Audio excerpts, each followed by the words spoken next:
I was still working, when he would be going out now with the kids for sports or out on our boat, I was going to an open house.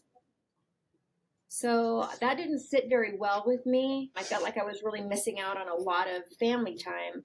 And so I started looking for a different way to do real estate. And I just thought there has to be a better way to do this. And Carla Cross, who is a real estate trainer, met her for lunch one day, and she gave me a book, The Millionaire Real Estate Agent Red Book.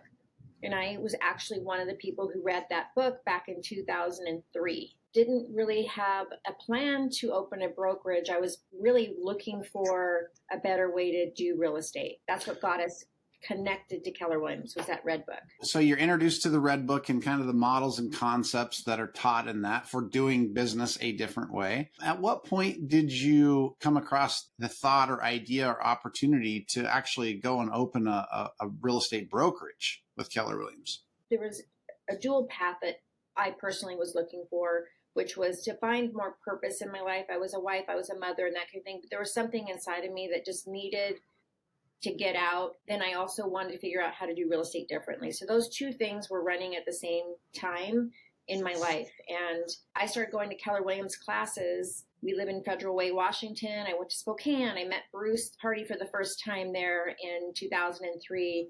And then I just kept going to more classes. I went to FSO, Franchise Systems Orientation, twice before I was ever even thinking about a brokerage. Long before you thought about a broker, you're just going to check out the company.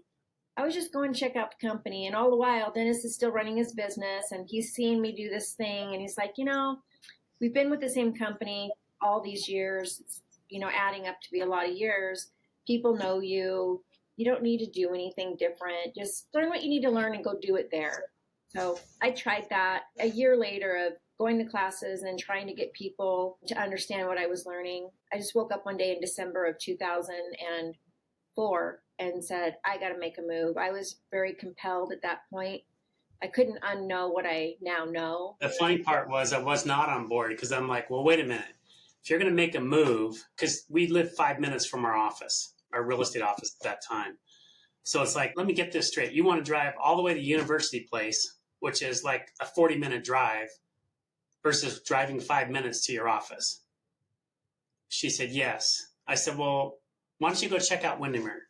Because they had a good, strong office. You should go check them out. They're only 5 minutes away, too. So she did that. Same thing. It's the same model as where she came from, John Scott. It would have been just a lateral move. It wouldn't have changed the needle for me at all. Yeah. So, and those are great companies, and I have great friends at both of those companies even today. It just wasn't the right move for me, knowing what I know. I don't want to speak for Pam and Dennis, but I'm sure they'd be willing to connect with you. I would be willing to connect with you. And just thank you guys so much for being great leaders and for being open to sharing your journey and story for those that it would inspire. Yep. Thanks for having us. You guys are awesome. Thank you.